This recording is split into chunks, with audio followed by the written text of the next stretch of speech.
Hello दोस्तों, अब हम खुदाबादी की ककपट्टी देखेंगे। मैं आपको मात्राएं भी सिखा देता हूँ। यहाँ मैंने सिंधी अक्षर भी लिख दिए हैं और हिंदी भी। तो जो सिंधी के माध्यम से खुदाबादी सीख रहे हैं उनके लिए भी आसानी होगी, और जो हिंदी के माध्यम से सीख रहे हैं उनके लिए भी आसानी होगी। तो यहाँ पे अ आ इ उ ए औ और अन और अह लिखे हुए हैं। ये हटवाण की अक्षर हैं और सॉरी खुदाबादी अक्षर हैं। ऊपर सिंधी स्क्रिप्ट है और यहाँ पे हिंदी स्क्रिप्ट है। आपको पता है एक हमज़ा होता है और एक अ होता है, अलिफ होता है। दो तरीके के अ होते हैं सिंधी के अंदर, पर वैसे तो एन भी है बट उसका प्रोनंसिएशन थोड़ा अलग होता है। हालांकि हम modern day to day life में उसको प्रोनंस नहीं कर पाते। तो ये जो दो अ हैं उसको हटवाणकी में तो ये इसी तरीके से प्रेजेंट किया जाता है। अब उसके नीचे मात्राएं लिखी हुई हैं। अ की कोई मात्रा नहीं है हटवाणकी में। आ की मात्रा और छोटी और बड़ी की मात्रा सेम हिंदी जैसी है। कैसे बनाएंगे हम इसको? आ की मात्रा ऐसे बनती है, छोटी की मात्रा ऐसे बनती है, बड़ी की मात्रा ऐसे बनती है। ऊ की मात्रा एक डंडा लग जाता है अक्षर के नीचे, एक लाइन खींच देते हैं। बड़े ऊ की मात्रा जो है वो किसी भी अक्षर के नीचे दो लाइनें लगा देते हैं। ये वाली दोनों हिंदी जैसी हैं, ए की और बड़े की मात्रा। ओ की मात्रा अक्षर के ऊपर ऐसे लगाई जाती है और बड़े ओ की मात्रा जो है वो ऐसे लगाई जाती है। अन के लिए अक्षर के ऊपर बिंदी लगाई जाती है और विसर्ग वाले जैसे कह ह ये तो संस्कृत के होते हैं, सिंधी में नाम मात्र के लिए भी नहीं होते, बहुत कम, शायद एक या दो जगह पे कोई इस्तेमाल करे, तो इसलिए मैं इसको स्किप कर रहा हूँ। अब यहाँ पे मैंने समकक्ष में क लिख दी है सिंधी का और हिंदी देवनागरी स्क्रिप्ट का। अब मैं आपको हटवाणकी के अक्षरों के ऊपर मात्रा लगाना दिखा रहा हूँ। तो ये क जो है हटवाणकी का है, का, की, कु, के, कै, कौ। फिर अब ये क है, अब ये क है दो बिंदी वाला, और हिंदी में हम इसको बिंदी के साथ दिखाते हैं। इस पे भी सेम वही होगा, का, की, कु,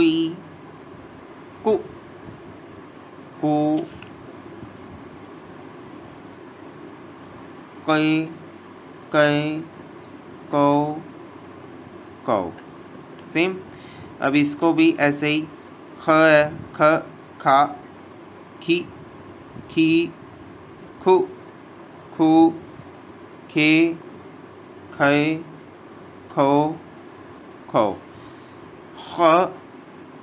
खा, खी, खु, खे, खौ। फिर ग, गा, गी, गु, गौ,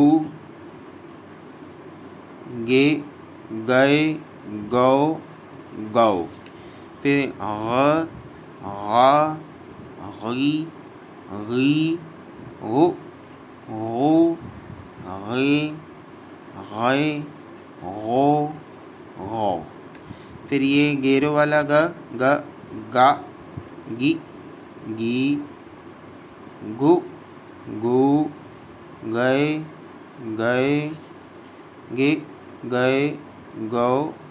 गौ। अब घ के ऊपर मात्रा कैसे लगेगी? घ, घा, घी, घू, घे, घे, घौ। अक्षरों के ऊपर लाइन नहीं लगेगी, ये ध्यान रखिएगा।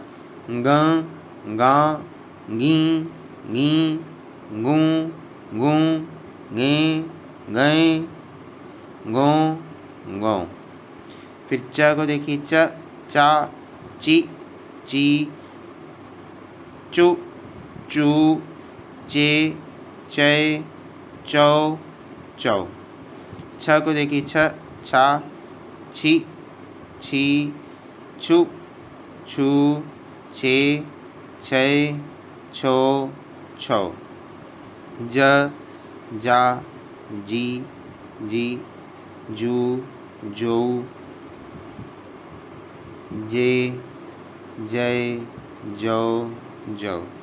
फिर ज पे भी सेम इसी तरीके से मात्रा लग जाएगी। ज, जा, जी, जू, जू, जे, जय, जो, जो। किसी के ऊपर भी लाइन नहीं आएगी जैसे हिंदी में लगती है। झ पे भी झ, झा, जी, सॉरी छोटी की ऐसे लगेगी।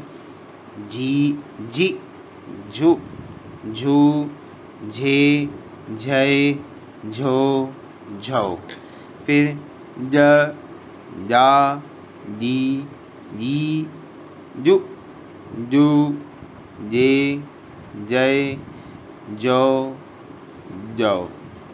फिर वही न्य, न्या, नी, नी, न्यू, न्यू, न्ये, नए, नो, नो।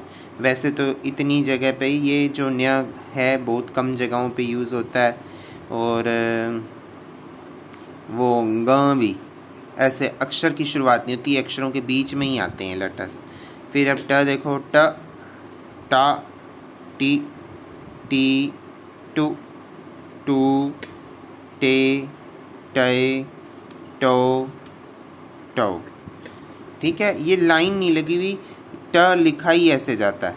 ठीक है, उसी तरीके से आप ये देखो कि कौन सा अक्षर था, छ, छ लिखा ही ऐसे जाता है हटवाणकी में, तो ये लाइन नहीं खींची हुई, ये अक्षर की बनावट है। इसलिए प्लीज़ किसी भी खुदाबादी या हटवाणकी के ऊपर लाइन ना खींचिएगा। ठ, ठा, ठी, ठी, ठू, ठू, ठे, ठय, ठो, ठो। सॉरी।